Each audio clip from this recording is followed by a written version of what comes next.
आज हम लोग डिस्कस करने वाले हैं रिवॉल्ट ऑफ 1857। इसमें हम लोग रिवॉल्ट ऑफ 1857 का फेल्योर, उसका नेचर, उसका क्या मेन लीडर्स थे, क्या उसका मेन रीजन था कि इतना वो हाइप हो गया, इतना हाई हो गया, इतना फाइट हुआ, ये सब कुछ हम लोग जानेंगे। तो इस वीडियो में बने रहें, कंप्लीट आपको समझ में आ जाएगा। तो और दूसरा वीडियो देखने आपको ज़रूरत नहीं पड़ेगा। उसका सबसे पहला मेन हम जानते थे ऑल ऑफ ए सडन इतना हाई कैसे हो गया। ये हो गया कि ब्रिटिशर्स जो थे वो इंडियंस थे रिलीजियस सेंटिमेंट तो बहुत ज़्यादा हर्ट कर रहे थे। जैसे इंडियंस जो थे वो ताऊ का वर्शिप बहुत करते थे उस टाइम पे, आपको याद ही हो, मैंने पहले भी बताया। ताऊ थे स्टील से वो लोग बुलेट बनाते थे। ये जो बुलेट था, दन था बुलेट, दन के लिए जो बुलेट होता था वो ताऊ से स्टील से बनता था। और ताऊ था स्टील से जो इंडियंस थे उन्हें वो बुलेट चलाना पड़ता था, तो उन्हें वो बहुत ज़्यादा अच्छा नहीं लगता था कि यार ये हमें क्या करना पड़ रहा है। हमारा ताऊ जो है जिसे हम वर्शिप करते हैं उनके बुलेट से ये हो रहा है। और जब दन जो था उसे मुंह से खींचना पड़ता था उस टाइम पे, जैसे मुंह से खींचना पड़ता था अनलॉक करने के लिए, तो वो और ज़्यादा उन्हें लगता था कि यार ये क्या हो रहा है।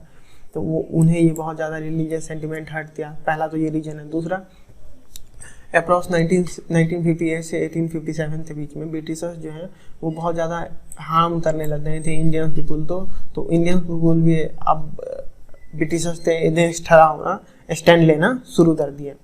मुगल का टाइम जा चुका था, अब तो ब्रिटिशर्स राज करने लग गए थे। तो मुगल्स जो थे वो फिर इंडियंस का सपोर्ट करने लगे थे इंडिपेंडेंट होने के लिए।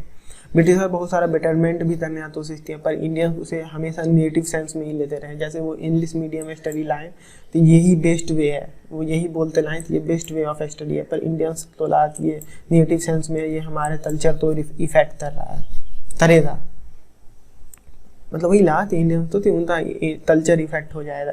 आर्मी में जो ब्रिटिशर्स थे उसे ज़्यादा पेट दिया जाता था जो थे इंडियंस आर्मी के मुकाबले। मतलब आर्मी में ही ब्रिटिशर्स का भी था और 5:1 का था, तो मतलब 5 अदर ब्रिटिशर्स हैं तो 8 इंडियन आर्मी होगा, 8 इंडियन पर्सन होगा आर्मी में। तो इन तो ब्रिटिशर्स तो ज़्यादा पेट दिया जाता था, इंडियन तो कम, इसके लिए भी इंडियंस नहीं जाना चाहते थे उधर। जो भी बेटरमेंट किया गया इंडियंस तो यही हमेशा लगता रहा कि ब्रिटिशर्स हमेशा हमें नेगेटिव सेंस में ही लेते थे। कुछ भी आता तो अच्छा भी बेटरमेंट किया तो उसे भी वो नेगेटिव में ही लेते थे। तो ब्रिटिशर्स उसके रिस्पेक्ट में ये बोलते थे कि हम लोग इंडिया पे रूल इसलिए कर रहे हैं ताकि हम इंडियंस तो सिविलाइज बना पाएँ, उसको बेटर बना पाए। जो यहाँ पे लेस एजुकेशन है, जैसे जैसे ये सती प्रथा और बहुत सारा रिलीजियस इशूज है जिसे हमें ठीक करना है। बाद में वो सती प्रथा हटा भी दिया गया था ब्रिटिशर्स द्वारा, लेकिन उसे भी नेगेटिवली ही लिया गया। ब्रिटिशर्स जो था ना वो बहुत ज़्यादा इंडियंस तो अच्छे से ट्रीट नहीं करते थे, बहुत बुरी तरह से ट्रीट करते थे। आप देख रहे हैं ये जो भी उनका रिलेशन प्लेस था वहाँ पे ये लिखा रहता था, डॉग और इंडियंस आर नॉट अलाउड। ये कितना ज़्यादा हार्ट करता होगा इंडियंस तो उस टाइम पे ये लिखा रहता था। तो वो वहाँ पे इंडियंस तो ये बात पसंद नहीं आता था, हमेशा यही बोलते थे कि हम उसके बेटरमेंट के लिए हैं ताकि हम Indian state in different ways and वही है। लोग जो इंडियंस जो थे वो उसे अलग तरीके से लेते थे, पर ब्रिटिशर्स हमेशा यही बोलता था कि हम उन पे इंडियंस पे राज करें, इंडियंस तो बेटर बनाने के लिए। उसके बाद अरेंज मैरिज स्टार्ट हो गया, मतलब कि आप सती प्रथा हट चुका था, आप सती प्रथा हट गया। अब वुमेन का हस्बैंड अगर मर जाए तो मतलब उनका डेथ हो जाए तो वो दूसरा शादी कर सकती थी, तो उनके लिए बहुत रेयर थी। उस टाइम पे बहुत ज़्यादा वार होता था, तो वार में इंडियन मतलब मेल लोग जाते थे वार में, तो उनका मोस्ट ज़्यादा चांस रहता था कि वो लोग नहीं बच पाएंगे। और वो तो उनका तो डेथ होता ही था, साथ में उनका वाइफ का भी होना पड़ता था सती प्रथा के द्वारा। तो अब ये अच्छा हो गया था कि अब सेकंड मैरिज हो सकता है, तो सबसे हम फीमेल था तो वापस मरना नहीं पड़ेगा, वो तो कम से कम जिंदा रहेंगे। ये था, तो ये इसे भी इंडियंस नेगेटिव वे में ही लेते रहते हैं। कुछ फ्रीडम फाइटर्स के बारे में पढ़ेंगे जो बैटल ऑफ 1857 में थे, जो इनका बहुत बड़ा योगदान है। जैसे नाना साहेब है कानपुर वाले, ये बाजीराव 2 थे, पेशवा ऑफ मराठा के बेटे थे। ये आप लोग देखे ही होंगे बाजीराव मस्तानी, उसमें जो पेशवा ऑफ मराठा है उन्हीं के ये बेटे थे। ये एडॉप्टेशन थे तो इससे क्या हुआ कि ब्रिटिशर्स ने इनका पेंशन देना इसे बंद कर दिया। तो ये था कि राजा तो पेंशन तो मिलता था उस टाइम पे, वो भी देना बंद कर दिया। ये बोलते थे आप एडॉप्टेशन है और डॉक्ट्रिन ऑफ लैप्स के थ्रू ये नहीं हो सकता। अब डॉक्ट्रिन ऑफ लैप्स क्या है?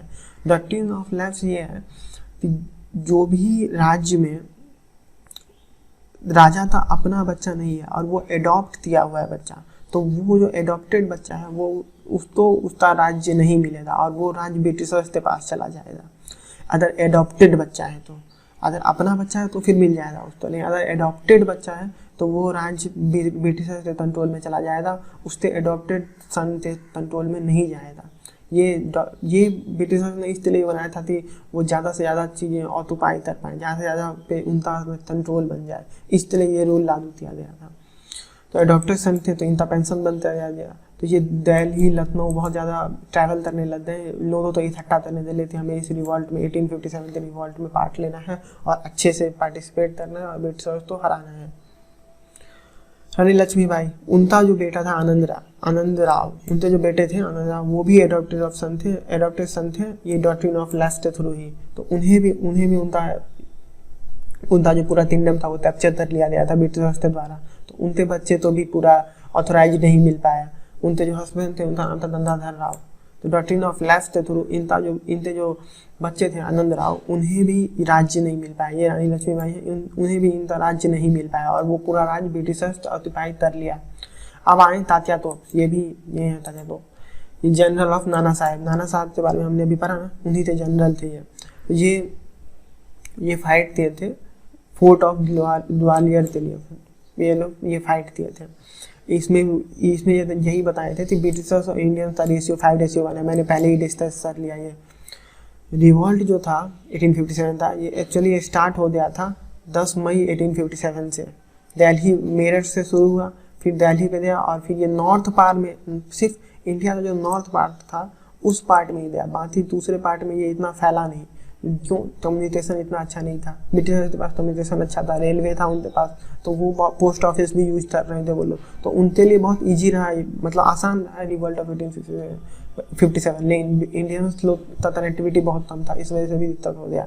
बहादुर शाह जफर को लीडर बना दिया था। रिवॉल्ट ऑफ 1857 का लीडर जो थे बहादुर शाह जफर थे। अब मंगल पांडे के बारे में यही आमिर खान मूवी बना चुके हैं, ये असली अदर देखा जाए तो वो ऐसे दिखते हैं। उन्होंने क्या किया, तो रिलीजियस सेंटिमेंट उनका हर्ट हो ही रहा था। ताओ स्टीन से बुलेट बना था और उस बुलेट तो उन्हें दांत के थ्रू खींचना पड़ता था और गन में फायर करना पड़ता था। तो उन्हें बहुत ज़्यादा हर्ट हुआ कि ये हमारे रिलीजियस सेंटिमेंट है, दाई तो वो लोग पूछते थे और उन्हें ऐसा करना पड़ रहा है, तो उन्हें ये बिल्कुल पसंद नहीं आया। तो उन्होंने ब्रिटिश गवर्नर तो मार दिया। ये लगभग 20 मार्च 1857 तो हुआ। उस टाइम पे इनफील्ड गन का बहुत ज़्यादा यूज होता था। कुछ ऐसा दिखता था, ऐसा गन। बाकी अगर आपने मंगल पांडे मूवी देखी होती तो उसमें जैसा होता है वही गन होता। अब उसका 1857 इतना सक्सेसफुल क्यों नहीं रहा, क्या क्या रीजन था वो जानते हैं हम लोग। इतना सक्सेसफुल इसलिए भी नहीं रहा क्योंकि ब्रिटिशर्स के पास सारे इक्विपमेंट थे, इंडियंस के पास इक्विपमेंट नहीं था। बेसिकली आर्मी बहुत ज़्यादा स्ट्रॉन्ग थी, रेलवे का सपोर्ट भी ब्रिटिशर्स के पास था, पोस्ट ऑफिस का सपोर्ट भी ब्रिटिशर्स के पास था, जो अच्छे से कनेक्ट हो जाते थे। अगर कहीं पे उनके आर्मी कम कर रहे हैं तो वहाँ रेलवे के थ्रू आर्मी भेज दिया जाता था, पोस्ट ऑफिस के थ्रू बता दिया जाता था यहाँ का सिचुएशन क्या है, वहाँ का सिचुएशन क्या है। तो ये ब्रिटिशर्स के लिए बहुत ईजी था। इंडियंस के पास कनेक्टिविटी नहीं था, उन्हें पता ही नहीं था उनका नेक्स्ट मूव क्या है। इंडियंस तो यही नहीं पता था कि अगर वो जीत भी जाएंगे तो नया इंडिया कैसा होगा, किस टाइप का होगा। तो उन्हें यही नहीं पता था कि वो फाइट किससे कर रहे हैं। उन्हें जो मिल रहा था, ब्रिटिशर्स मिल रहा था तो उसे पीटने लगता था, जो भी अंग्रेज दिखता था उन्हें वो मारने शुरू कर देते थे। उन्हें पता ही नहीं था कि उनका असली इनेमी कौन है। पूरे ऑल ओवर इंडिया रिवॉल्ट को स्पेंड नहीं किया जाता, सिर्फ नॉर्थ पार्ट में ही था। और ऐसा नहीं था कि वहाँ पे सिर्फ एक ही रिवॉल्ट हो रहा था। 1857 में सिर्फ 1857 का रिवॉल्ट हो रहा था, और भी बहुत सारे रिवॉल्ट हो रहे थे जिसमें थी इंडियंस बिजी थे, इंडियंस बहुत ज़्यादा बिजी थे। जैसे कि हिंदू अपना एक रिवॉल्ट हो रहा था, सन्यासी मूवमेंट, जिसके ऊपर आनंद मत बूथ भी लिखा हुआ है, जैसे बंकिम चंद्र चटर्जी ने लिखा है। मुस्लिम का अलग हो रहा था, तीन मूवमेंट उसका अलग चल रहा था, सिख का अलग चल रहा था। तो ये सब as a community, as a Indian वार कर ही नहीं रहे थे, ये लोग तो अलग अलग डिवाइड हो रहे थे। और वहाँ पे और जो मूवमेंट हो रहा था उसमें भी पार्ट ले रहे थे। 1857 के समय पे ये सब मूवमेंट भी चल रहा था, तो इस सब में भी लोग वो भाग लेने लग गए थे। तो 1857 में फुल फोकस था ही नहीं इन लोग का, तो वहाँ से ये भी बहुत बड़ा रीजन है फेल्योर रहा। अब नेचर ऑफ 1857 हम लोग जानते हैं। सबसे बड़ा नेचर यही था कि लोग इसे एज ए इंडिपेंडेंस वार लिख ही नहीं रहे थे, लोग एज ले रहे थे कि ब्रिटिशर्स तो मार देना है, ब्रिटिशर्स तो हटा देना। तो उन्हें जहाँ तो दोहरा या तो ब्रिटिशर्स नजर आता था उसे मारना शुरू कर देते थे। उन्हें पता ही नहीं था कि उनका वार कौन है, उनका इनेमी कौन है। तो ये सबसे बड़ा रीज़न है।